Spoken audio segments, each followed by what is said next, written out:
मराठवाड्यातला मराठा समाज हा कुणबी आहे.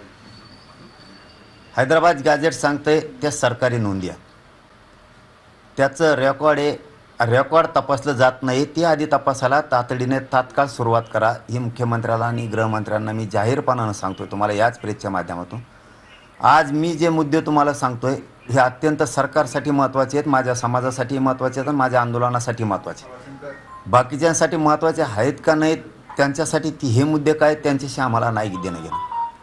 परंतु आजचं जे मी सांगतोय ही विनंती करून या प्रेसच्या माध्यमातून मुख्यमंत्री आणि गृहमंत्र्यांना विशेष करून सांगतो की गावागावासह तालुक्यासह या नोंदी आहेत हैदराबाद संस्थांच्या आणि ह्या सरकारी नोंदी आहेत.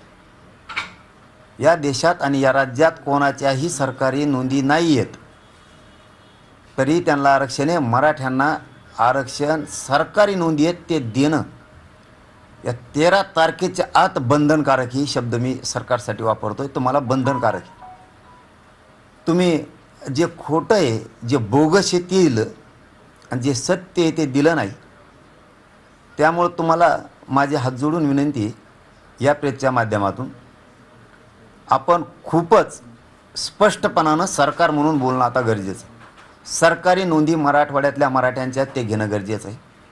सातारा संस्थांच्या ज्या नोंदी आहेत त्या सरकारी आहेत त्याही घेणं गरजेचं आहे. पश्चिम महाराष्ट्रातल्या मराठ्यांना ते कामाला येते. ब्रिटिशकालीन बॉम्बे गॅजेट हेही घेणं सरकारला गरजेचं आहे. म्हणजे तिकडचा सगळा प्रदेश ह्या आरक्षणाच्या खाली येतो. ह्या सरकारी नोंदी आहेत ह्या नाही ना करू शकत तुम्ही. कोणी आडवा आला तरी पण कोणी आंदोलन केलं म्हणून सरकारी नोंदी जर तुम्ही थांबवणार असाल तर सरकारच अस्तित्वात आहे का नाही याचा विचार महाराष्ट्रासह देशातल्या जनतेला विचार करावा लागणार आहे. औंध संस्थान म्हणून होतं तिथंही अंदाजे साल माझ्याकडून थोडंफार मागं पुढं होईल पण 1800 ते काळात जवळपास तिथं सगळं सरदार जे येतं पूर्ण ते घराणे आणि त्यांचे आसपासचे सगळे संबंधी हे कुणबी होते. पण 1902 किंवा 1900च्या आसपास हे सगळे मराठा नंतर करण्यात आले. त्याचे पुरावे उपलब्ध झालेत. ते पुरावे तुम्ही घेत नाही आहेत. तुम्हाला याच्याही पलीकडचं सांगतो एकट्या बीड जिल्ह्यामध्ये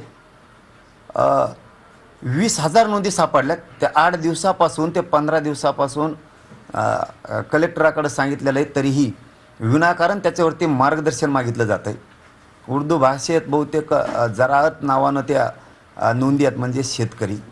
अनेक 1-2 त्याच्यात शब्द येतं की जे संबंधित शेतीशी निगडीत आहेत तेही तुम्ही घेत नाहीत. तुम्हाला हे घेणं आहे तुम्ही टाळू नाही शकत. ते बी या 13 जुलैच्या आत घेणं गरजेचं आहे.